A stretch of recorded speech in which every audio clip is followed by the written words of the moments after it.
Can you hear me? You have to tell me if I'm not speaking up. First of all, I have to tell you that that was Lucy's idea last night. The go-go. That was all Lucy. She calls me up. She says, Ren, I put on my website that I think you're going to come in and you're going to go-go dance. I'm like, huh? I guess it's an offer I can't refuse, right? And then I went out and bought a little, a little something. And then yesterday at the rehearsal, she said, "Oh, Ren, I got this blue dress and it matches my beads." And so I go and I look at it and it's this big, I said, "Is there a bottom to this?" She's like, "Oh no, wear some fluffy panties. You'll be fine." Is that Lucy or what? So there you go. Wasn't she great? That was so fun. I know. Thank you guys for coming. So what should we talk about? It's been a good year for me. I had a little baby, Iris. She's here somewhere. And what else? I finished Diamonds and Guns. Woo! What an event. It's actually done, so now I get to learn how to sell it. There's more. So hopefully you'll actually get to see it sometime this year. It'll obviously go to DVD in one way or the other. And it's so fun. I'm really proud of it. It's absolutely ridiculous in every kind of way, and you guys will appreciate all the humor that I put in. Lots of sound effects. There's little whooshes. And I was working with a guy named Matt Waters, and he did the sound recording to re-record some of the bits and pieces. And he told me the story behind the whoosh. And he said that he was working on Hercules, and they kept adding this, here and there. And they knew that they had something when Michael Hurst was taking these little flower petals and flicking them. And it was a very sentimental moment. But they did the whoosh, and they did the whoosh, and they just cracked themselves up so much, So they said, that's it. And they just kept adding it there and there.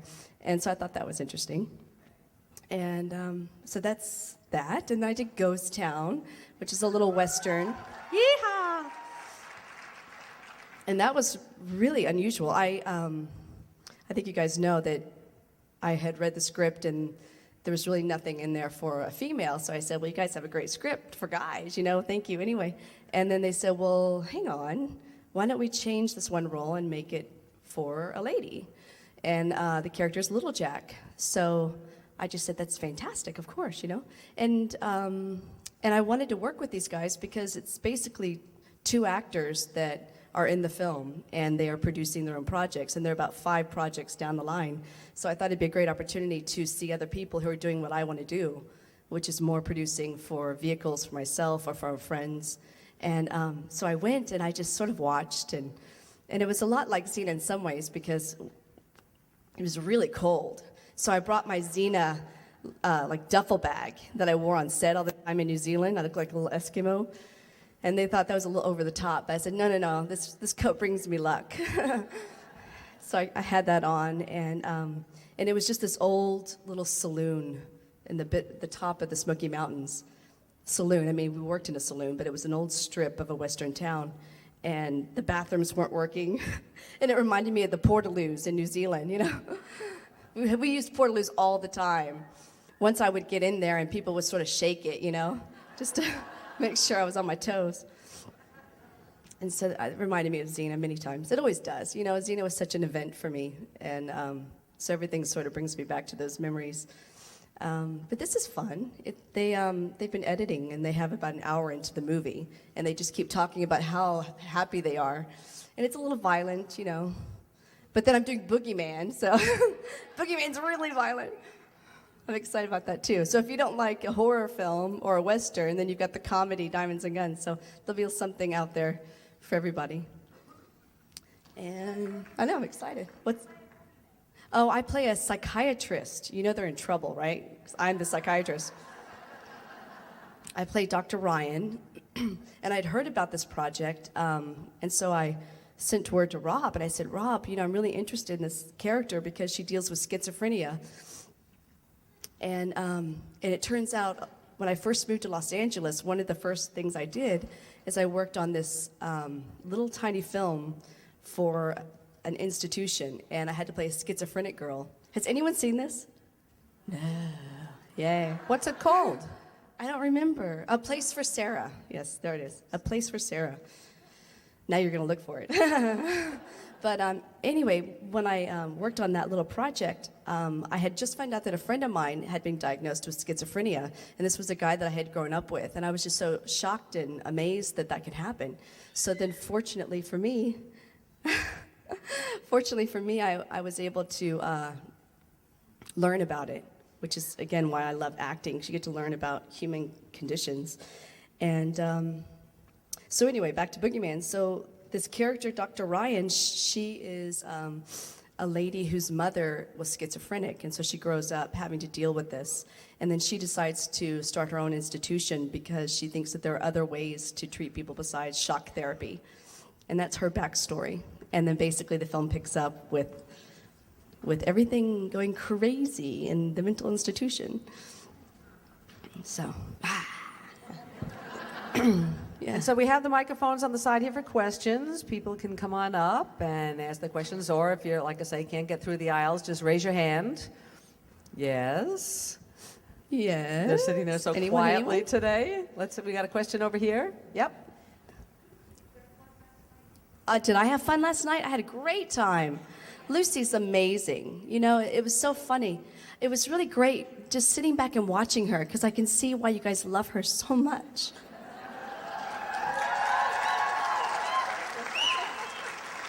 I get teary. She rocked. You got a question? I see that you've been dabbling in directing in independent films, and I was wondering, with your experience, do you have any advice for other female filmmakers, and do you think after Diamonds and Guns you plan to continue to do independent films? Yes. You know, it's funny with Diamonds and Guns, I really didn't direct it at all. I just acted as a producer, you know, as much as I could, but I did redirect some pieces, so that wasn't a vehicle for direction. However, it was a great experience because it was like going to film school. So if you can't get out there and do it yourself, then I would highly recommend going somewhere where they have the facilities to give you the opportunity to learn. That's what I did. It was just a big learning curve. Yeah. And there's a question on the other side. Yes?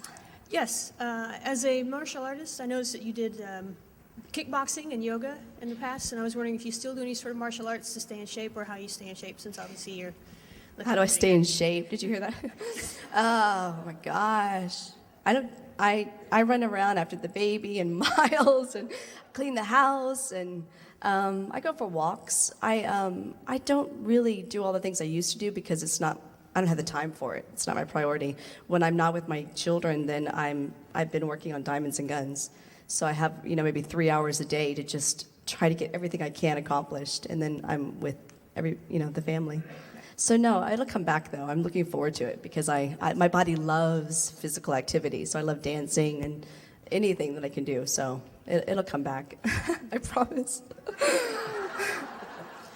Rob and Liz were just here, and they were talking about To Helicon back and a certain patent speech that you did not want to do, refused to do. Can you tell us about your side of the story?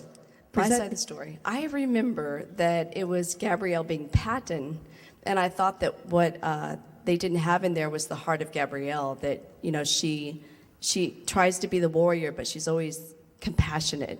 She never wants to be like Xena, you know, really. So it had more of a dictatorship, Xena pragmatic approach, and I felt like the heart wasn't there. So I just really wanted to get back to that because I think that was what ran through the 6 years with her, is that it was all about love and heart, you know. So that's my approach.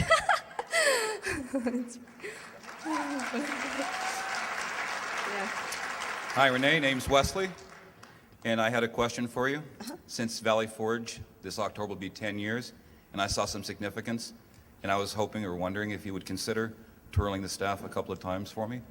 Can I twirl anymore? I don't know. I'll try. I don't know. Can I twirl? It's funny because I do end up sword fighting with my son Miles. He loves it. Oh my gosh. It's so funny because I'm right in there with him, you know? And he just goes for it with all of his energy. Can I do this anymore? I don't know. Yeah, I should put the mic down. That's true.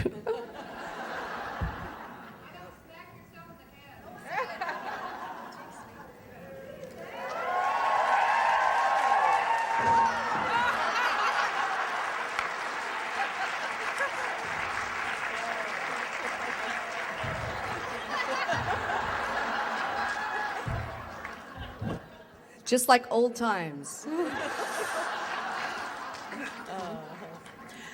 I think we have a question on the other side. On the other side there? I was just wondering, after getting photo ops with you, how many of your outfits you were allowed to take with you? How many outfits do I have at home? Yeah. Oh. There's still a few more. I have, well, I'd have to surprise you guys, I guess. I don't know. There's still a few more. I just was really fortunate that they fit me perfectly, you know? It was funny. I have a few more. Hello. Hi. I was wondering what your thoughts were on a Xena movie and if you'd be interested in doing a Xena movie. What did Rob say? Rob said it's looking a little bit more like possible in terms of a DVD movie. Yeah. You know, it would be, yes, I would definitely really be curious. I would do it, of course, for you guys. Yeah. Wow, can you imagine? That would be really fascinating. I think it'd be great. So I don't know what the story would be. It'd be interesting. But yes, of course, you guys will show up. We'll be there.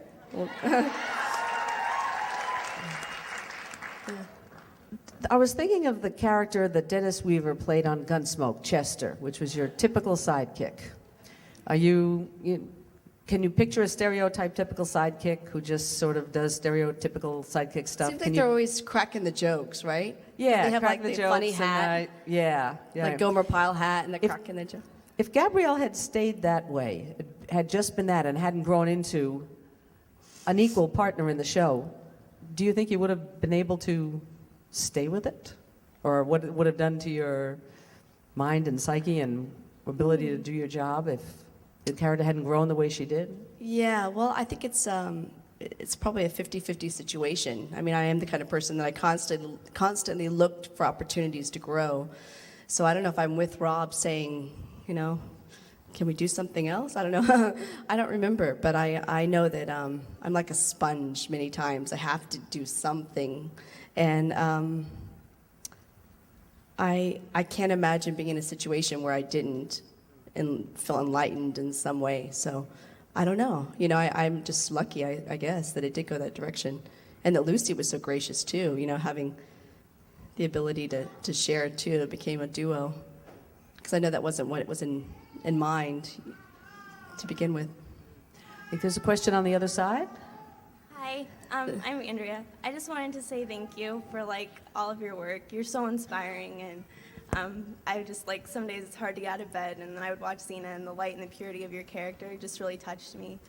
And also, I wanted to ask, what was the most fun episode for you to shoot, during Xena? What do you think you had the most fun making? I usually, you know, it is the comedies, but I still remember, you know, If the Shoe Fits, seeing Lucy up there. Oh my gosh. On the stairs, making those faces, you know? And then it was just a free-for-all on that one. And actually, that's what was great about the show, is that there wasn't anyone from the studio sitting there saying, you know, you better pull it back, girls, you know, or you better act a little more ladylike, you know? And that was great because it was quite free. So the comedies were great, yeah. Because you didn't have to stress out, you know? I mean, sometimes with the more epic pieces, there's such drama in there, you know? The material was so heavy at times. Or at least I thought they were, you know? Okay, I'm killing someone, you know? So, yeah.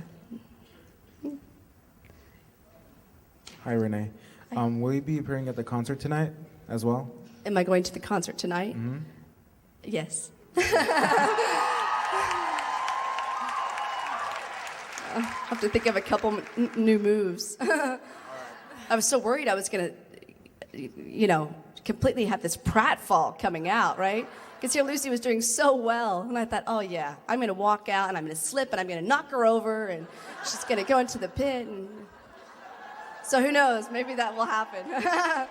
No. It was fun. The move?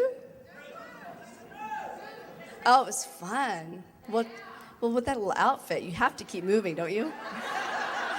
Because if you don't, it does, you know? Jeez. Hi. Wishing you again, on Jed Was, Thank life, you. health, prosperity. you. I was just wondering if you could tell us how Catherine and her little one are doing. Catherine's doing very well. Her little daughter, Madeline, was born a month ago, just over a month ago. And she could use all your blessings because she has a lot on her hands with her own show and her new baby. So she has it all, you know, a lot of love around her right now. But I know, I'll tell her that you miss her. Yeah, but she's great. She's in awe, you know, of being a mother. It's a whole new experience for her. So, yeah, I will send her your love for sure. She'd appreciate it. Hello. I asked Steve this yesterday. He wasn't quite sure. I'm really curious as to what you think was Gabrielle's true way, because Xena's was the way of the warrior, and you tried the way of peace, and then said you decided on the way of friendship. But I was just wondering what you thought was her ultimate way. I think that's true. It's the way of friendship. It's the way of love. You know, of course, there are times when you have to be a warrior, but it's still the way of love. And I think she would have done anything for Xena. So that was her way, friendship, from the moment she met her up until the very end. Yeah. What did you say, Steve? You didn't know. You didn't even have an what did you think, though? Yeah, let's ask Steve. Yeah, it was core of love. That's what he thought, too. Yay. Hi, Renee. I'm Dee. I was wondering if you would talk a little bit about your role in One Weekend a Month. 1 week in a month. I cried the first time I watched it. So What's that? I said I cried the first time I watched it. That's been another interesting experience, 1 week in a month. It's funny because I'll tell you that, you know, as wonderful as things can be, you still have disappointments. And 1 week in a month, Eric wrote a feature film, and I loved it. And I just said, Eric, you know, if I read this, it's like I just don't even have to think. I just talk, you know. And I love this, and I really want to produce it, but I want to be this character, Meg, again. And so we decided to do that, and I started looking for investors, and it was moving along, actually very quickly. And then Eric said that he really didn't want me in the part. I'm like so bummed. I'm like, what do you mean? Yeah, so I don't know if it's funny how people change, and that's just the way it goes. And I'm really disappointed, but you know, that's the way it goes. Yeah. You did a great But it's job with it anyway. What's that? But anyway, it's a great part, and I really hope he makes it. I just don't know. Sometimes people feel, I don't know. You know, I don't know if it's afraid of change or afraid of success or afraid of momentum, because it did start moving really quickly. And, or if he just has somebody else not somebody else in mind, but something else in mind for the character. So I respect his artistic vision. And I said that. I said, well, if you think that, you know, that I'm going to be limiting you in any way, then I don't want to be a part of it, of course, you know, because it's so important to me that the director supported. So, dang. That's it. Hi. What's up with your latest artwork piece? I think it's a Gabrielle piece. And how long on average does it take you to finish your artwork pieces? It takes me forever to finish the pieces.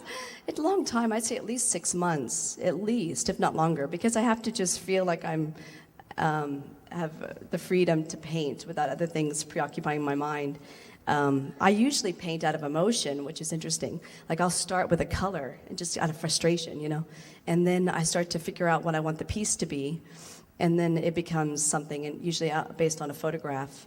And I have 3, I think, different ones. One is the Gabrielle with the dragon. The dragon's great, but Gabrielle, I don't know what's happening there, you know? It's really hard to paint yourself. It's wild. And then I was inspired by the Smoky Mountains, so I have one where, actually this came from someone, a T-shirt, and it's Gabrielle and Xena walking through the mountains, and it's their silhouette. You know, it's one of those classic pictures you guys have seen. So I wanted to try to do that. And then there's the one of Xena and Gabrielle. It's just their backs, and they're looking at Bethel's Beach. Do you remember that one? Come on, do you remember? And yeah, so I'm into landscapes, I guess, right now, you know. But it's just the first visual of it. It's sort of like an outline of where I want to take it with colors. But it takes a while, so don't hold your breath. First, thank you so much for all your hard work. It's meant a lot. But my question is, what's your favorite costume and weapon that you got to use during filming of the show? My favorite costume was the little brown leather one with the beads that came down. I love that, with the orange shorts. It was perfect because you could do all the kicks and stuff, and you didn't have to worry about, revealing anything. And it just, it was a nice slash of modesty versus practicality. It felt good. That one was my favorite. Hi, Renee. I was just wondering, would you ever go back into doing plays, like any Shakespeare plays or anything like that? Because I'm a huge Shakespeare fan, and I think, didn't you do a Lady Macbeth or something once? Would you I ever did do Lady Macbeth. Would you yeah. ever do anything like that again? Maybe. Would you guys go if I did another Shakespeare in the Park? Yeah. I don't know. Because I always loved Othello, Macbeth were my two favorite ones, Yeah. and I saw that I was like, oh, if only I could have gone. But Yeah, I know it's open there, that they are willing. I just haven't, again, I have been so preoccupied with Diamonds and Guns, and then I really want to start at these other projects. I have a couple that I want to do, so I'll probably make that my focus right now. I'm trying to do one, it's a Western again, like a sci-fi Western that my friend wrote. So I'm trying to get that going. And what's the other one? I forget all these other. That's probably the first one up that I want to start working on. Once Diamonds and Guns is really clear.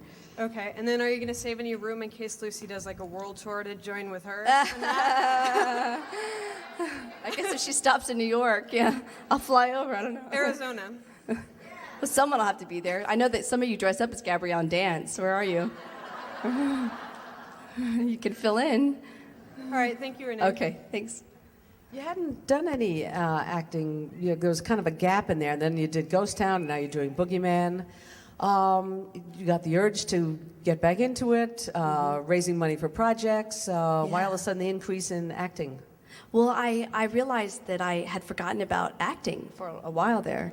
And I don't know if it was just that I was not really challenged by it, or if the parts that were coming weren't challenging, but it just wasn't something that was overly inspiring. And then Catherine's project came up, and she really we worked hard on this. She really wanted me for this part, and it was a cop. And so I went on a drive along in Manhattan Beach, which, you guys, this is like suburbia, There's nothing going on in Manhattan Beach. But I went on with this lady, and I just asked lots of questions. And I realized that that is who I am. I'm an actor, and I love the research and the whole journey of creating a character. And so I'm actually quite fortunate that I'm not in Catherine's project, because they're filming in South Carolina. And wow, I love South Carolina, but not for years. That's a big commitment. But because of Catherine's project, I realized that I wanted to start acting again. So I just sort of put it out there that this is what I want to be doing. Put it out in the universe somewhere. And then the Western came up, and then the Boogeyman came, and it's parts that I really like. They're small parts, but it's just perfect because I don't want to give up my time with my family. So it's just enough that I can go and do it and feel like I'm playing and having fun, and then I can go back home. And it's great too because these parts aren't as well written as Gabrielle. Meaning that there was so much dialogue in Gabrielle, and with these, I'm able to improv a lot. So I get on, I might even have a couple of lines or something, but I'm adding here and there. You guys would be so proud. It's hilarious. I learned from Ted Raimi. Ted always added a little bit here and there, so I thought, you know what? I'm gonna have some fun. Hi, as an actress playing a character for 6 years where her emotional maturity was just so vast, and with each year and each episode, it just grew, and it was just a roller coaster of feelings. Did that affect you, or does it usually affect you as Renee on a daily basis, or are you able to separate that as an actress for those strong emotions that you play the You know, character? I don't know. It's funny. I think it depends on the project. There were times as Gabrielle that I would go home and I did have nightmares, you know. But I know that I get close to parts, so I have a feeling it might be an interesting challenge to try to keep it separate. But I think it's important because I have a family and I don't want to be schizophrenic with them, you know. But that's actually another part that came out of the Western. There's a wonderful script that's come out of that they want to work on. And this part is a strung out lady, you know? And there's definitely a fear in my heart that, wow, you know, how do you know, if I haven't done the drugs, how do you know what that's like, you know? I mean, I know what the feelings are, but meaning of why somebody would do that, you know? But because of fear, you know? But yeah, no, I'm curious. I hope this project actually eventuates this coming year because that will be my curiosity around it, to see how do you leave it at the door and go home afterwards.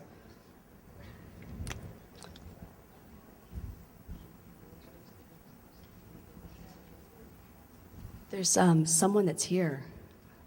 I hear a Kiwi accent. It's Lucy Lawless!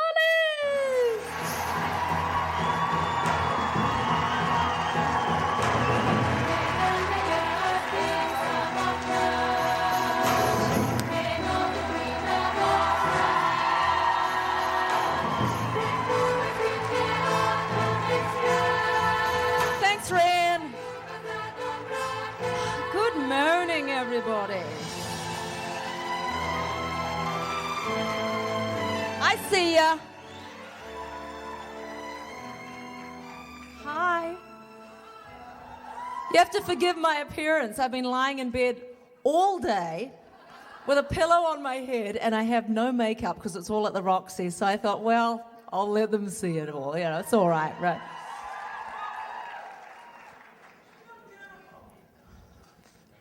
Thanks. This is Renee's weird cloudy water. I'm not sure I trust it. I don't know what she's drinking. Is this her jacket? Ah, she'll be back. Or not, I don't know. Well, here we are. How many of you were there last night? Excellent! Well, thank you for making that the most wonderful event ever.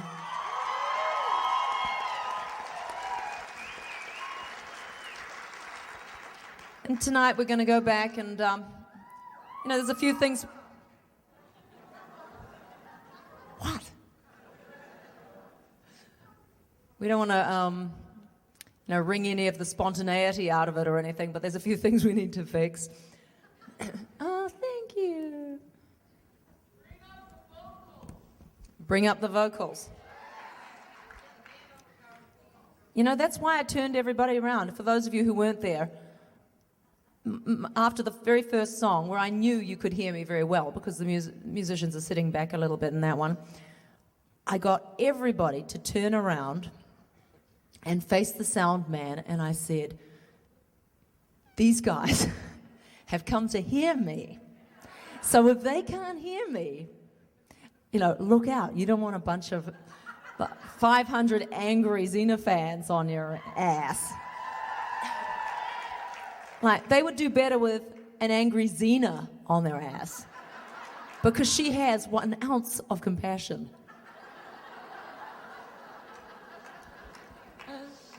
And it seems like your concert made CNN headline news. How about that? Our concert.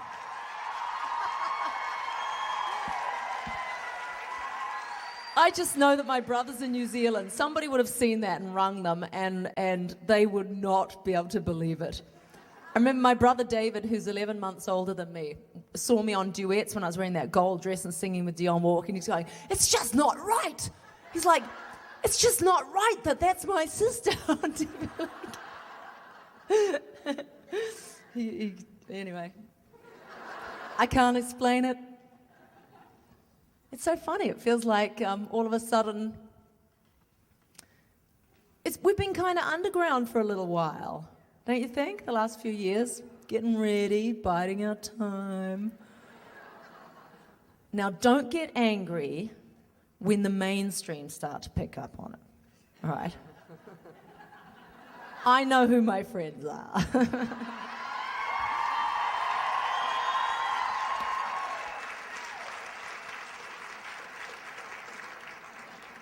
Semper Fi.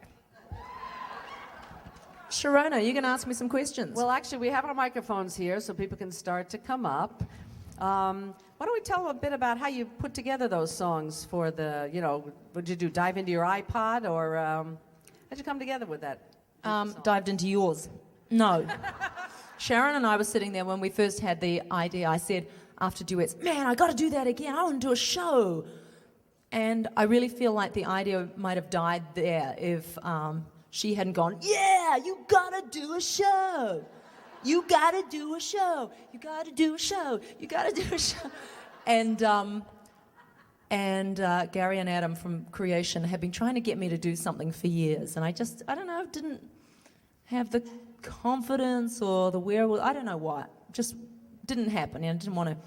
And then after duets, just, could not get enough. So I really thank you guys for enabling me to go to a whole new place.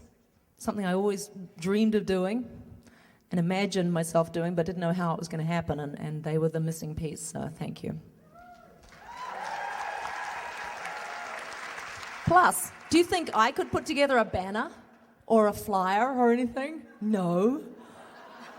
I would be like scrawling, I'd be tacking things up with bloody masking tape and stuff on power poles. Come and see. I'd have my daughter. Come see my mom. Okay, so the song choice. Initially, I wanted to do a show with Jay and Alfonso, one or both of them, from duets. But it was too big, we would need a big hall, it was too expensive, it was all these things, and I thought, well, let's just keep it small, I'll just do just me and my fans. So the songs really became about me, my relationship with the fans, and their relationship within their the sort of cyber community that they have. So everything had to be germane to that. So, it meant that songs like Heartbreaker, somebody really wanted me to do Heartbreak, one of the rockers in the band, because he thinks, this is a crowd pleaser. And I go, yeah, but I don't care. I hate it. I hate that song. This is not about me and my fans. I said, you don't understand what this relationship is.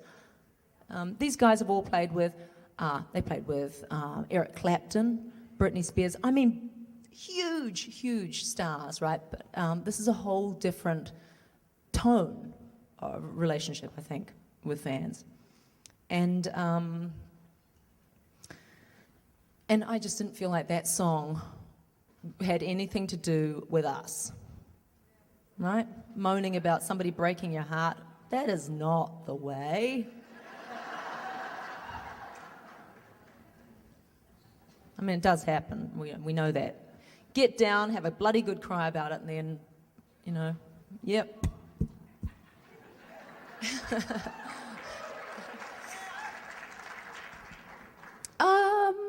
So that's how I kind of started the songs. Hello, who are you? Hi, I'm Laura Cook from Oklahoma. How do you do? I saw you in, what was that play you did in New York? About 5 times in 1 week. Oh, bless you. But I wanted to say, if my memory And I apologize. No. If my memory serves me correctly, one of the early conventions, after getting the usual reception you get here, you said something like, I feel almost like a rock star. So how did you feel last night at the concert?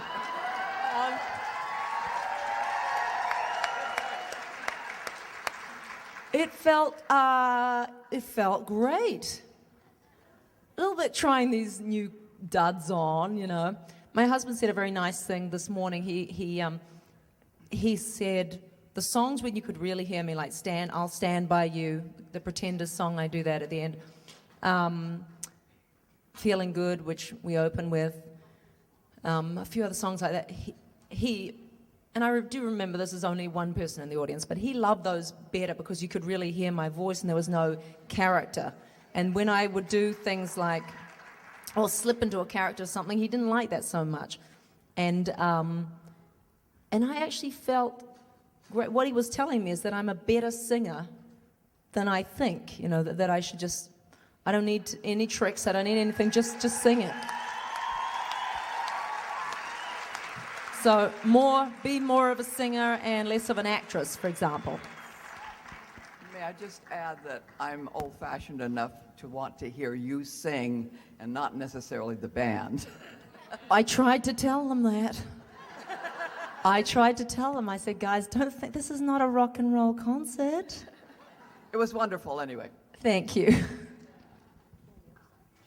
Hello. I've been fortunate enough to see you in Seattle. In Gentlemen Prefer Blondes. Saw you at the Factory. I was there for duets. Thank you for coming. I know that was a hard trip for people. And watching you grow. And last night you could tell that you took all the lessons that you've been learning, because, to borrow a phrase from a play, your parts were definitely polished. It was just beautiful. The voice was on. You were relating to the audience, which you do anyway, but you were just enjoying yourself, and it definitely showed, and it was a very enjoyable show. And thank you for doing that for yourself, thank you. but for us. Thanks a lot. I don't think anybody's ever had a more supportive audience, though, to come out swinging with, right? Hi, Lucy. Hi. I just want to say Battlestar Galactica is practically a perfect show. I really love it. And Thank you. I am responsible for that. Yeah. Yes. Yeah, and I told David, no, I think you should break it down. I want you to make it a little gnarlier. I want space to look really tough. It's really hard to survive out there. Not everybody's not clean all the time. Let's have some really, really ugly lighting. Let's make all those actresses work as hard as they possibly can to be beautiful, because, it's a cruel world out there. But it's a great show, and they are an amazing team. I was just wondering how much input you have on your character, because it seems like they have a lot of story going on for all the characters. How much do you get to input on your Cylon character? They will suck the life out of your imagination and your history and your any thoughts you have, any intelligence you can give them into your character, and what motivates, what would make you do that in a given situation, they will take. And they won't use all of it, but they will. A director like Michael Reimer, for example, who's quite a genius. A lot of the best episodes are his. He will ask questions. They will, put some sort of a brain probe in there and suck your brains out and incorporate it into the character. So some of it, there was quite a lot of input that I could have in the beginning of that character, and subsequently it was just stuff that they draw out of you. And then they put it together in their own crazy fashion. Whose idea was a threesome? I think that was just improv. I can't remember. It's like, another day at the office. Here we are in a threesome. Hello. Hi, I want to go back to celebrity duets. Can you tell us what you really thought of Judge Beauty and the Beast Marie? Mo? I call her Mo. What I really think? Yes? What do I really think? Well, I thought she was most constructive, generally, but got less constructive and more bitchy towards the end. And I Because, I don't really care if somebody's bitchy to me, and also you're so excited, you don't really notice. You've come off, you're singing, and somebody there talking, they just might as well be Charlie Brown's teacher. Right? I thought I saw an evil Xena glare occasionally. Pardon? I thought I saw an evil Xena glare occasionally. Oh boy, if I could go back and do that all over again. But what the hell, here we are. And that show really catapulted me in terms of my confidence in my own singing and the connection with all those musicians. A heap of them are doing my show now at the Roxy, and I could not be more thankful Well, for we don't everything. know how you lost with the way we were all voting. We're still wondering. It was rigged! No. Alfonso might be coming tonight. He's shooting something today, but he might be coming, so he's a good buddy. We've stayed in touch. Thank you. Welcome. Hi. While we're on the subject of duets, my name is Twink, and I recognize you. You've been here before. Yeah. And it's not a question. I just wanted to say thank you for giving me the opportunity to put the petition together, and all of us to have a place to come and tell you what we thought and how we feel about watching you, instead of flooding poor Sharon's inbox with all these constant replies day after day after day after day. And I just wanted to say thanks for giving us the option to do that, because there aren't many who would. Well, thanks for thanking me, but all credit has to go to Sharon. Because I know nothing. Yeah. In addition to a real day job, I would be invisible. I would not be as available to you all without Sharon, actually. Yeah. I would be at home with a pillow on my head. Hello. Hello. Hi. When you talked about Were you in the front row last night? Oh, God. Yeah. I kept my shirt on.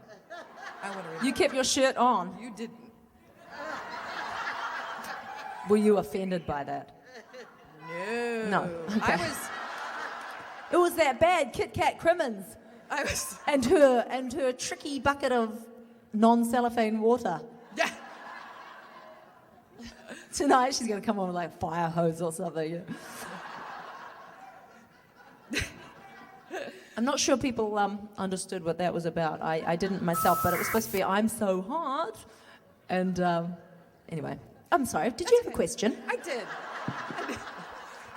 When you talked about the mainstream hopping aboard, that really resonated, and it's sort of like they're going to find a parade and get in front of it, and that's what'll probably happen. But you've been leading this parade. You've been the head of this parade. But Michael Hurst was saying the folks at the Roxy had never seen such a fan reaction, even when Springsteen was there, as they saw last night. So You heard that? Yeah, that's what they said. That's what I know. That's what the Techos was saying. Yeah, he said in 20 years of running shows, he had never been in an atmosphere like that. So congratulations.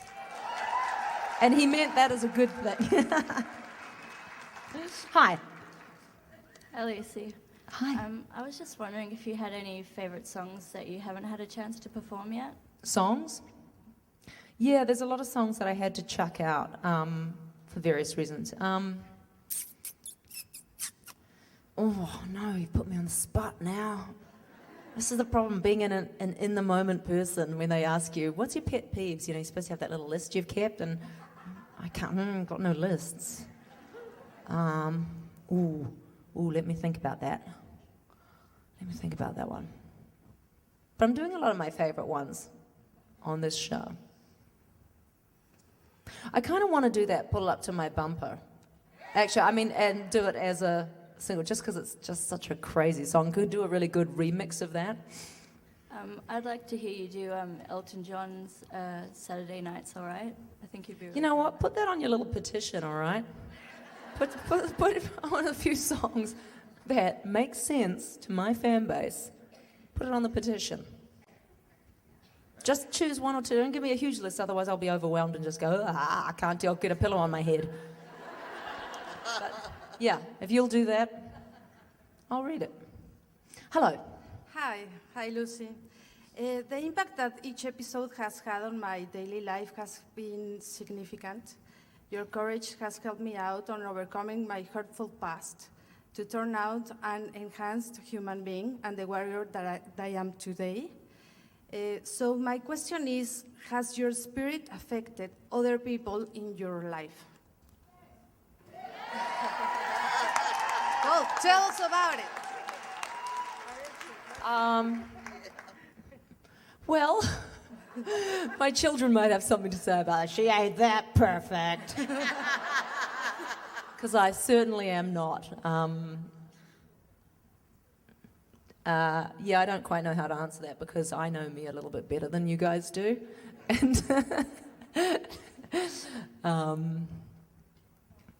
I don't know, I try to make sure that my kids have all the emotional and physical sustenance. That's your mission, and Rob and I were talking about this week. We're going on holiday.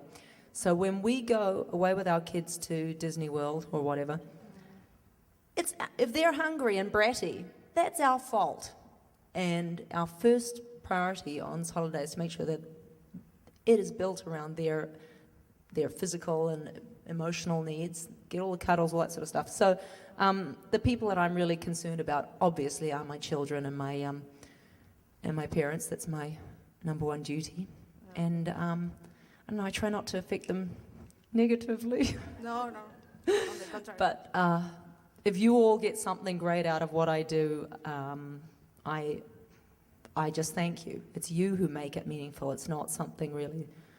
I don't know how this happens, honestly. It's just some weird synergy, isn't it? No, because you are a very generous person, and, well, we can see it. Oh. Thank you. I try to be generous, yeah. Because everything comes back to you, man. Don't be afraid to let stuff go. It all comes back. And imagine stuff. And it really does happen. George Lucas talks about imaginating. I think we've talked about that before. But when you... I remember saying last year, you know, like, to God or the universe or whatever, you know, whoever I was talking to, God/universe, my mother. I really want to do the singing thing. I feel I can do it. I just don't know how. You know, somehow, you know, let's try to make this happen. And it just happens in the most magical way you couldn't have predicted. Up comes duets, up comes the Roxy. All these great people jump on board and help make it a reality. It's that synergy thing. Hello.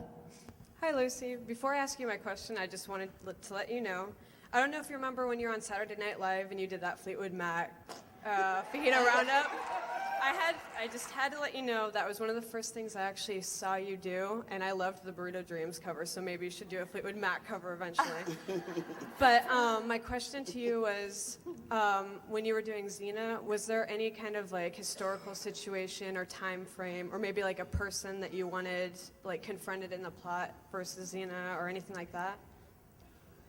Is there anybody that I wanted what? Like, was there confronted in the pot? In the what? In the plot of the show, like, did you actually want to go up against someone from history, or maybe go to like a different historical situation? It goes back to that being an in-the-moment person. I'm not somebody who thinks, oh, gee, you're asking me for a list again. I just don't know. I don't know. You know, often I wish that, you know, if you're playing a character like Xena, you want to fight people who look like they can give you a good run for your money. And sometimes Hollywood actresses are like, ooh, that's a stretch. Because they're like, give that girl a pie or something, man. But, no, I think they gave me more than enough. They gave me more than I could contend with every single week. Yeah. Okay, awesome. Thank you. Thank you. And, oh, yeah, and Fleetwood Mac, I do like some of their stuff. Like The Chain, I love that, because it's got that driving... Tusk I love too, but it's not a singer-song. And Landslide, too beautiful for words, right? Hello. Hi, Lucy. Hi. I bought the shirt last night. I love that shirt. It's so snug. And it said, Satisfied. it says, do something scary. And I thought the scariest thing I could do would be to request if I could come up on stage and give you a hug. Oh, they're all like, look, look, look. I can see these girls frowning. They're like, that is so lame. Come here, darling. Come here. Oh. Oh. Awesome. I try to follow her everywhere so I can see her, and I keep missing her. And when you're here, I never can get close enough. Thank you. You're a silly girl, my darling. Love it. All right. Okay. Don't try that again.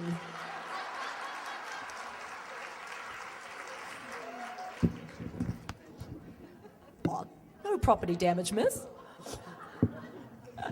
Hello. Hi, Lucy. I'm jealous now. First of all, I want to say this is my first convention, and I am hooked. Hooked. But I just have a comment for you. I've been living in Albuquerque, of course, for the last 11 years, but I'm originally from New Orleans, and all my family is still back there. In fact, I have several relatives that pretty much lost everything. But I just wanted to thank you for all of your work and everything that you have done to support the people of New Orleans, because it's still my home after all these years. Oh, it's an amazing place. I love it, and I'm sorry for your family's troubles. Yeah. Yeah. Gonna have to get back there. Yeah, so thank you. It's my honor. Thank you. Hello. Hello. I can die now. Please don't. She stole my question. I'd have some explaining to do. As somebody who has a really hard time, this is a Xena convention, so I'm going to ask a Xena question. Okay. The final episode, to this day, is really hard for me to watch emotionally. How did everybody react when you did your bowing out scene? You did that so remarkably that I can't watch it without crying to this day. Well, I have to tell you that took so long to film, and we were back to doing 80-hour weeks, and like we did in the very beginning. For the intervening 5.5 years, we never did weeks of that long. But I was so exhausted and emotionally spent, and I think when you know that something's going to end, you know, your body starts to shut down a little bit. People, for the first time ever, were getting kind of terse with one another from being the most incredibly loving. We just had nothing left to give. Plus, people are worrying about how am I going to pay my mortgage, all this sort of stuff, you know. So I think by the end, I was a little out of my mind. I know I was, because that cute little girl, Michelle, who played Akemi, have I got her name right? I'm saying right? Yeah. No? Some brilliant kid, does calculus and genius actress, all this stuff. And I'm talking about, no, how we should fix the scene. It's something about the bird, and there's a story point that's not working. And I was talking complete bunkum. When I look, and she's looking at me like, yeah. Her and Rob, and they're like trying to, they're mad woman. We're just, good, Lucy. Yeah, that's really helpful. Somebody get the straight jacket. Like, you know that scene when I had the short, dirty hair and I was carrying the ashes and I'm just mental? Yeah. I was mental. That wasn't acting? It really was not acting. Underneath that makeup, I looked exactly like that.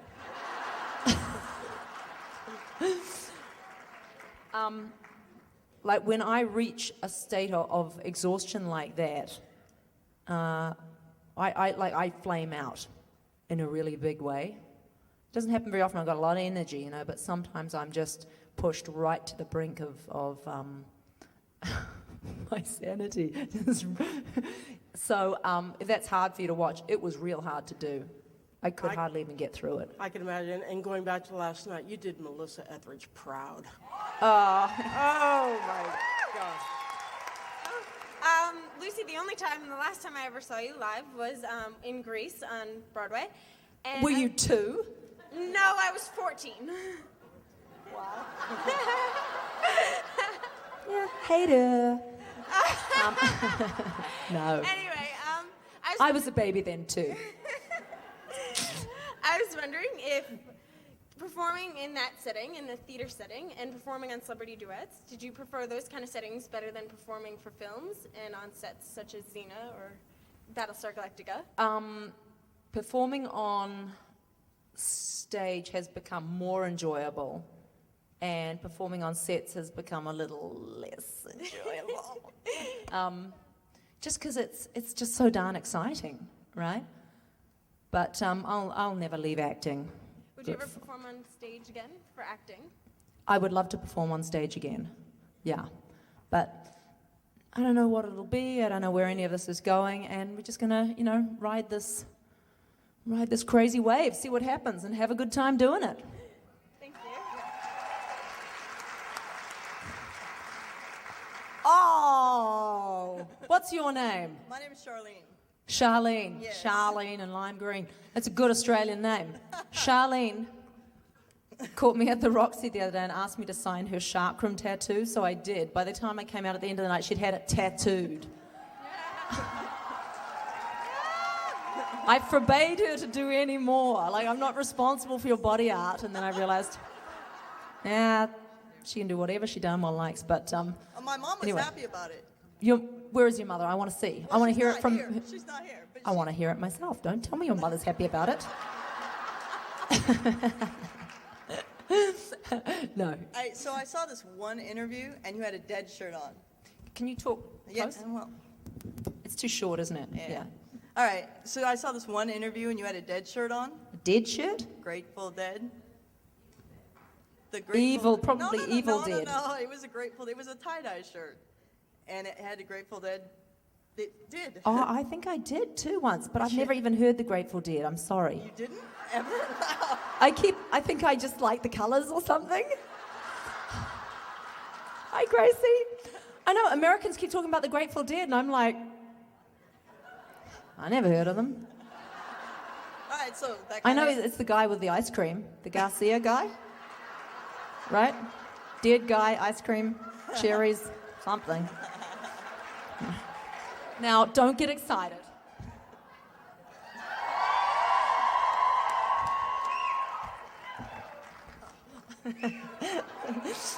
So silly. You know what? I need a little help.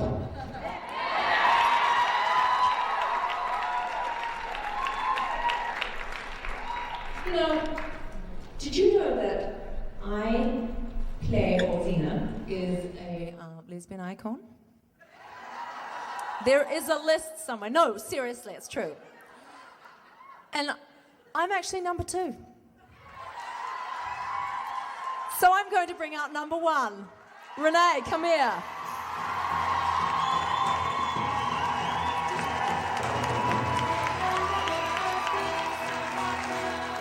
She didn't even know. Okay. Yeah, you talk, I'll sign. You're gonna sign the banners. I did know. I was like, woo, that's awesome. Yeah, baby.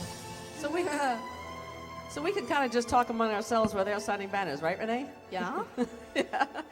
So, Are we go- Lucy, did you know that, where's Debbie? Where's Debbie?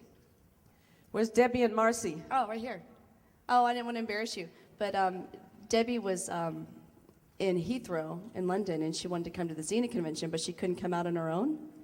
So a Xena fan actually went out and flew with her to get her out here. And then someone, Marcy, came in from Nevada to take her around through the convention for the weekend, just so that she could experience it. Right here, Debbie. She Just wanted to part of come. what goes on in the Xeniverse. Debbie and Marcy, right over here. I need to sign the other one. No, you guys took the pen. Oh, I only signed one, is it? Oh. Anyway, so what's going on? What is going on? A whole lot of hugging. I want to know, Lucy, when did Don't you you have come up with mothers? the idea to make the concert? I had that idea. Sharon, when did we first talk about doing that show? Was it October? It must have been right after Duets. It's good 2 months. Yeah, it's a good 2 months 2 ago. months. Oh, And only wait, 2 no, now months, it's though. been longer than that. No, because it was probably in October, November, December, January. Good 3 months ago. 3 months. Still feels short to me. Did you know what songs you wanted to do the whole time, or is it something that you've been thinking about for a while? No, but there's songs that have such a strong resonance for me, like Feeling Good. I'm a huge Nina Simone fan, I always have been. Etta James, they just move me. That's what I felt. I kind of said that to you, but I don't think you heard because she was putting on the beaded outfit upstairs. But I Like, said, Renee, get my boots off! Get my boots off! Pull, pull. But what I had said to you is that the concert took you on a journey, you know? I don't know, did you guys feel that way? Like, it was so great. The emotional attachment to all the songs, you could feel it, and you just went with you each place. It was so great. Oh, thank you. It's true. And how awesome to have my Uber celebrity go-go dancer, right? Oh, boy. Chris took some amazing photos. You've got me in the background going, it's Renee in foreground going, and I'm in the background going, tell your mama, tell your papa, gonna send you back to Arkansas, yes, ma'am. And she's totally, like, you know, her go-go dresses. Oh my God, it's really sexy photo, so I expect you'll see that at some point. How did you get the band, too? The band came together through Ricky Minor, who did duets and American Idol, all that stuff. He's really, he's a big band master, and he plays for Natalie Cole. Just everybody, Smokey Robinson, all those people go to him. And he hooked me up with Rob Lifer and the rest of the team. But you know who was a really great find? Is Charlotte Gibson. Charlotte was the BV's backing vocals captain. And she, I think, was more helpful than anyone, just in terms of the, and Jason, who came from New Zealand, in just putting that show, getting it where it needed to be, because she wrote all the BVs. She was very insightful about certain musical points. Anyway, I just thank God that I met Charlotte through duets. Are they all going to go with you if you do happen to go to I don't know. That's kind of a money issue, you know. It's about travel and putting people up, and I don't know about that. I'd probably want to take Charlotte because she's incredible. A lot of good musicians in America, New York and LA. I also said to Lucy that I saw some shows in Austin when I was there last, and some great shows, but this one was even better because of the comedy, and you know what I mean? You're just personable, and it was fun. I was sure amongst friends, wasn't I? Yeah. And your movie's finished. Yes. Have you already talked that to death? Or I did, yeah. I'm going to have a screening for the cast because I want them to know it's really here, it's alive. And I invited Lucy and Rob to come see it because if it weren't, for these guys, I wouldn't have had the opportunity to have the help I've had on the movie. But they're going away on a romantic getaway with their boys. I said, Rob, what do you mean with your boys? Well, yeah, because Rob was working in New Zealand for about 8 months, and I was working in Vancouver, so it was a tough year. I found 2006, it was hard work. It wasn't a bad year, but it was bloody hard work. And at the end, everything came together. So for to have all my family under one roof is, to me, the greatest pleasure. So if we go on holiday, it'll be with all the kids as well. We want to know where you're going. Eh? We want to know where you're going. Oh, that'll be intimate. Cozy, lots of hugs. What about you? You going away this year? Thinking about it. Working on Boogeyman 2 in LA, Oh, which is yeah. great. And then, because I'm home. And then, I don't know, I was thinking. How did your Western go? I heard it was awesome. It was fun. Well, I was going to say that they're having the opening to the theme park, which is where we filmed the Western, in May. So they're trying to have a finished film at the same time, so I might go out for that. And it was fantastic. It's an independent film, so I just love the energy there, where everybody's there because they want to be a part of it. And it's very collaborative. You know, I love that. Small. But, should we take a question? Yeah, let's take a question. Yeah, let's, when But I you want don't to know go what to New else to Zealand. say, I haven't take been to a New question. Zealand in a while. Yeah. Do you still have a house there? Yes, I do. I used to go by and check on Renee's house. Make sure everybody. I used to find it weird when my dad would do that. Like he'd drive past the house and make sure it was okay. And then I would, when I was away, and then I started doing it to Renee. Like, just make sure your house is okay, Renee. Oh, they're not cutting the grass. The grass is really long. It was as high as I was at one point. It was so neglected, you know. Yeah. But no. I think that everybody particularly loved you showing up last night because it meant that the friendship. Yeah. And why was that? Apart from that, she's Renee and it's great. Was it that it means that the friendship is real? Is that what it is? Yeah. Yeah. It was about as real as it gets. It was funny because you said so quickly on the phone that you had put something on your website, that you had put on your website that there was a rumor that you created that that I might be coming to the show to get you back for the time I did the show here. Well, and no, she I was showed thinking, up. okay, we'll catch the fans off guard. I'll say Renee's out of town. We're forgetting there's a whole bloody convention here this weekend. It's like, yeah, that's when you need to be like a list keeper. You need to not be so in the moment. That was funny. It's like, if you're going to be a liar, you got to have a good memory, and that ain't me. It doesn't work. Hello. We starting questions? Yes? Yeah. Hi. Hi. I recognize you from last night. Yes. You saw me really? Okay. I was wondering, you portrayed the Zena-Gabrielle relationship so well, and I was wondering, have you been friends from the very beginning when you met on set? Because I think you hadn't known each other before, right? No, Renee was like this little bloody fresh scrubbed chipmunk, and she's like, "You're so great," and I was like, "Yes, I am." Because I'm taller than you.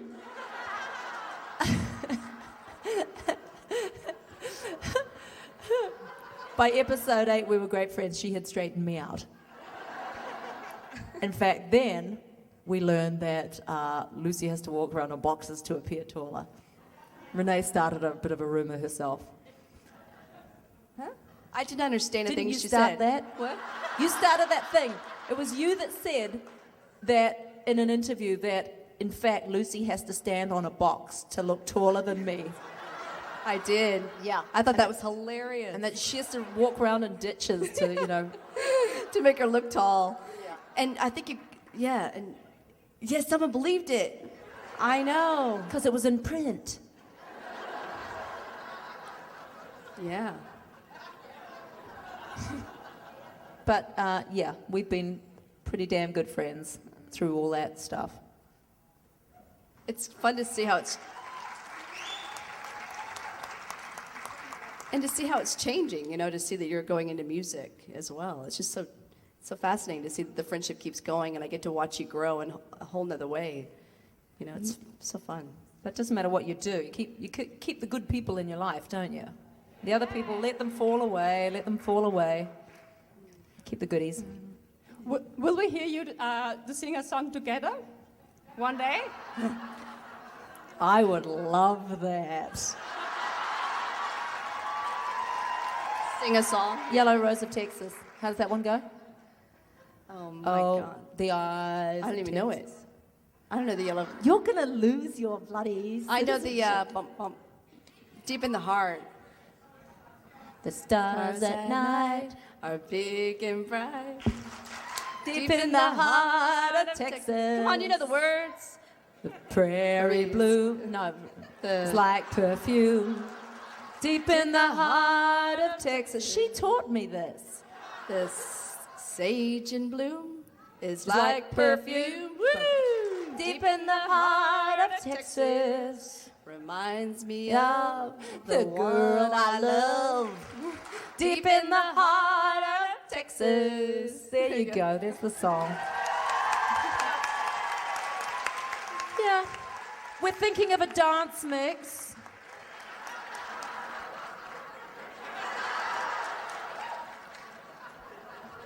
I watched the go-go. We did the 10-year anniversary and we came out go-go dancing. It was so funny. I was so thankful for the backup that was on the record, you know? Aren't you glad that that was on there? Because I didn't back you up, baby. What did you just say? That it's on for the backup? Yeah, What? there were the background singers on the record. Oh, yeah. Because I didn't say a thing. I was trying, but the microphone wasn't working, so luckily you had them. Oh my God, I thought nobody would ever see that. I thought, oh, it's just a little Xenocon. Nobody's ever going to pick up on this. It was in like the California section, and it was in, oh my God, I was so embarrassed. I It was just great. heard That wig was a little stupid though. Made me look like a bloody pudding. Clown. Yeah, I look like a clown. You're right. I did. I look like a clown. Okay. Well, now that makes me happy. As clowns are supposed to do. Hello, Missy. Hi. Hi. I just want to say the show last night was amazing. Y'all both did a great job. Oh, thanks for coming. Okay. And I just want to, more so a question for you, Lucy. Your movie, The Dark Room, that was released like a couple weeks ago, your character in it was very different from all the other characters that you've played. How was that being like such a, because all your other characters have been so strong and everything, but this character was so different. Doing Dark Room, I got to play this role. It was kind of the role that that boogeyman was supposed to be. It was an abused woman, and I didn't know if I would be able to really pull out. I thought I could, and clearly I thought I could, but I didn't know for sure, and it was extremely difficult because nobody can tell you how to get there. I mean, a director can try to help, but really you have to use threads of your less together self, your non-warrior self, and try to make something that's real. You did a great job with it. Oh, thank you very much. It was kind of scary actually, but you know, payoff's good, right? Maybe you could like get up and walk around a bit so that the folks on this side can get change pictures and they're over there. All right, we'll go over here and then we'll do the shuffle over there. Hello. Hi, I'm a bit nervous because I'm not very good at public speaking, first of all, and Unaccustomed as I am. not good. But I just wanted to say this was my one wish for my 18th. It's early 18th, but my 18th birthday was to go to a Xena convention because I absolutely fell in love with the show. But I had actually kind of a question for you. Yes. Your character on Xena has a presence. Like when you walk on screen, of course, it's like a presence automatically. I also noticed that with your character Deanna on Battlestar Galactica also has a very strong presence. What is your favorite aspect of playing your character on Battlestar? Battlestar. What do I love about that? Well, I love the complexity of the role. I love the challenge of trying to bring something relatable to her, because she could just be an all-out monster. So I wanted, what do we, I mean, you might not like it, but what do we understand about her? Where is her vulnerability? And it's that she is desperately searching. It's that she's doing something clandestine because the stakes are really high. You know, she is somebody, you know what? This is what it is about her. She is somebody who has to fight to be true to herself because it's forbidden, right? Because what she is considered socially unacceptable, is considered evil, and she can't help it. She's like, I just gotta be me. Because she wants to know where she came from. She wants to know about the Godhead. She wants to know who created the Cylon. This stuff is all forbidden. It's against their programming. So, again, she's an outsider in every single way. She's an outsider amongst the humans. She's an outsider even amongst the Cylon. I just noticed that every single woman on that show and on Xena it wasn't like, the weakling woman or the, very strong. All the characters were written very well. In terms, if you compare the men and the women, they're the same, in my opinion. That's how you write a hero show. All right, thank you. You're right. The women as men. Was one of the perks of working on Battlestar Galactica getting to see Jamie Callis nude? No, it didn't even really register with me, to tell the truth, because it was my first day on set, and that's a blooper now. And we were so close and the camera was on, so I would have had to have done this to see anything, right? And that would have been impolite and I don't know. Yeah. What? I love Jamie, but it would have been like looking at my brother, Something would have been wrong with that. Should we go over here? We'll shuffle over here for photos over here. Hello. Greetings. I'm sorry, I don't like to stoop. Oh, what a picture. Greetings to you, Miss Lawless and Miss O'Connor. Hello. Thank you for being here. I'm an aerospace defense contractor, and That's so cool, eh? All our fans are like, aerospace defense contractors. They're in IT, they're educators, they're in the Justice Department. Hello. There's a lot of defense contractors in Los Angeles. I do, for a number of years, I've done spacecraft design, unmanned satellites, communications satellites for the military. And I said in the mid-90s, I've been doing this a long time. I want to go get my hands dirty. So I asked to be moved to Europe, where I installed military satellite communications terminals in Bosnia, Herzegovina, and Serbia during the conflicts there in the late 90s. And I used to go as a defense contractor from tent city to tent city, installing terminals, fixing them, programming them in Unix, that type of thing. So sorry. So I'm there installing... She's been waiting years to tell us the story. I'm installing software one day, and I move in front of the terminal, which has a video on it, and about 15 men and women in uniform in Bosnia said, "Move! Xena's on!" And when I got back to Virginia, where I worked at a defense building, I got an email from a general requesting that I send a certain intelligence report, and at the bottom he said, "And please ensure that Xena Warrior Princess is always broadcast to the troops in Bosnia and Serbia, so you're now a part of national security." That is hysterical. Thank you. It's wild. Wow. See, now wasn't that worth waiting for? That was good. That's cool. Mm-hmm. I was in Italy once, and Xena was on, and Xena was saying to Gabrielle, she was calling her, Olympia, Olympia, come here, Olympia. I thought, wow, what? They changed Gabrielle's name to Olympia. Maybe they felt it was too common. Could be, I don't know. But they definitely dubbed the voices. It was so funny. Olympia. Olympia. Well, that's not enough a name, is it? It's a good name. Who's next? Yeah. Hi. Hello. In the episode, you are there at the end where he's asking you the question. Michael is asking you the question, and the battery runs off. I want to know what Xena would have said to him. I think by the end it was pretty well established that we'd all come to terms with the fact that they had they had decided to live a fairly monogamous. They were going to, I think that they probably were by then Oh, yeah, yeah. gay, But- right? Yeah.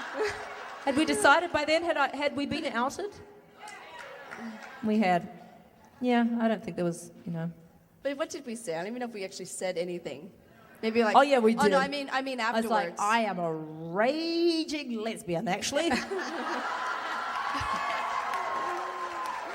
No, I can't remember either. But we probably did it 12 times, so we probably Yeah. said everything by the time it was there. Thank you. It was the You're tease. welcome. Are you disappointed? You right with that?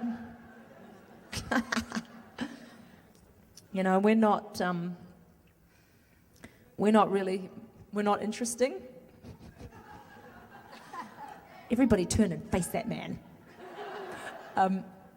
No, we're not particularly concerned with people's orientation or, the way they package themselves, their heart's all that matters, right?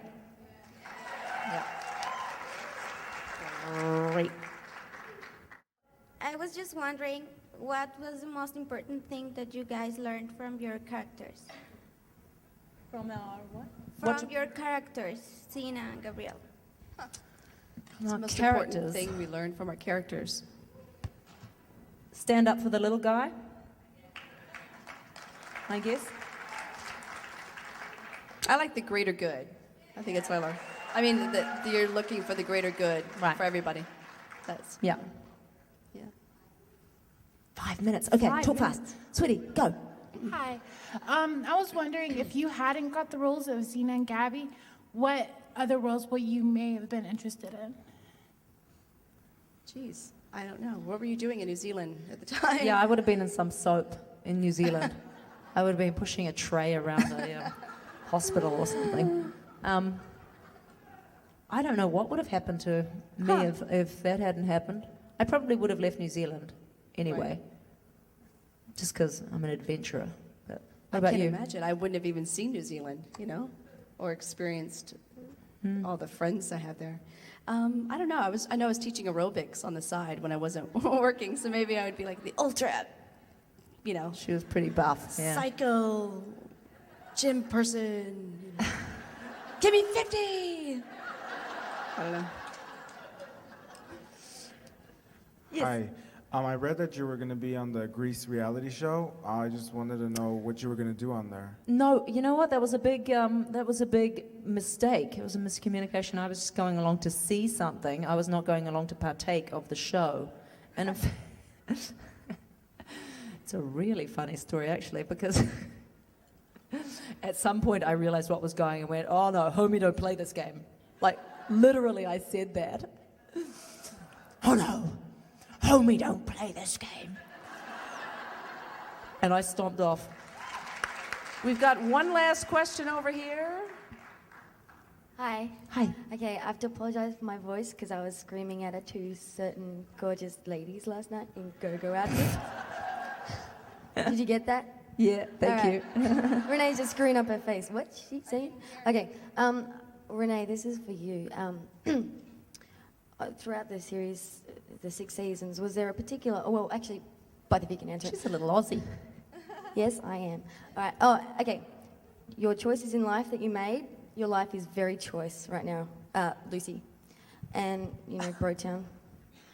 Did you get me?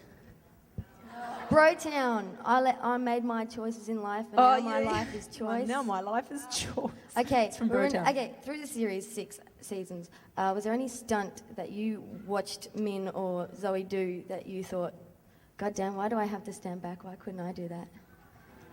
Like that you wanted to get in and do, and they said, can't do it. I think in the first season, maybe I wanted to get out there and do something, and I had to, hunker down and and cheer. But that quickly changed. And then when we actually did the stunts, we did everything. I mean, we did. When they gave her that stick, there was no stopping her. It was all over. And they realized Renee was such a good fighter. I love it. So no, She I was actually does. fortunate. They let me do it all. Of course, they did the second half. I mean, but meaning the second angle. But no, I was able to get out there. I know, I could just imagine Xena sitting back and go, sick him, Gabrielle, sick him. Sick him. I'm going to sit on my horse. We watched them at Christmas time. We watched a few episodes. And they were so charming, some of the comedies, you know. But there's Gabrielle walking along as he's riding her horse.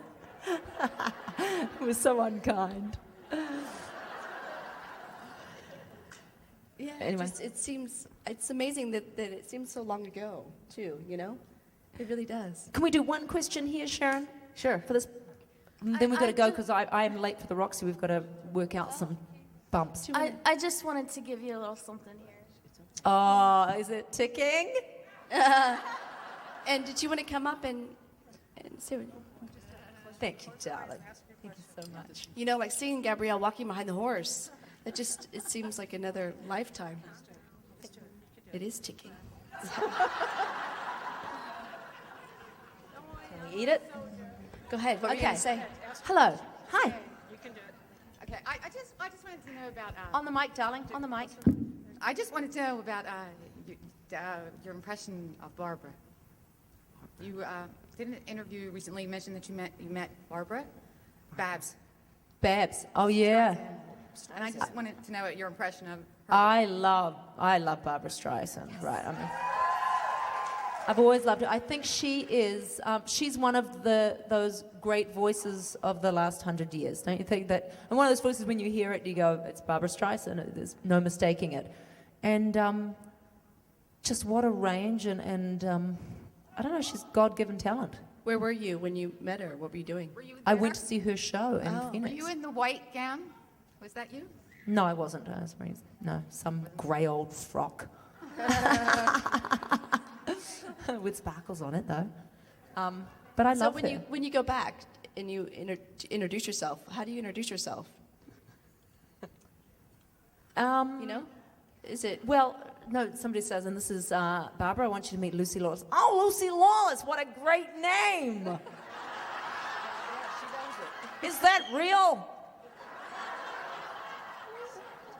And then she said, I love that you dressed up. Because I was wearing this great dress, you know, and, pardon? No, hello, sweetie. Good. No, clearly not. No, I mean, I don't know if she'd ever seen her, but she'd never heard the name Lucy Lawless before. Of course, I love that.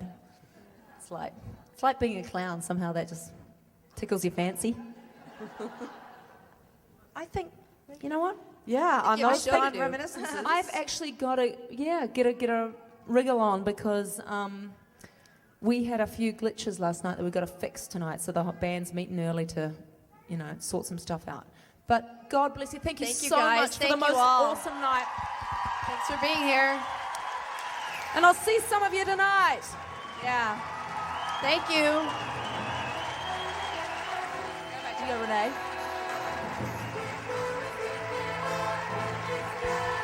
Bye. Thank you. Cheer for Renee and Lucy.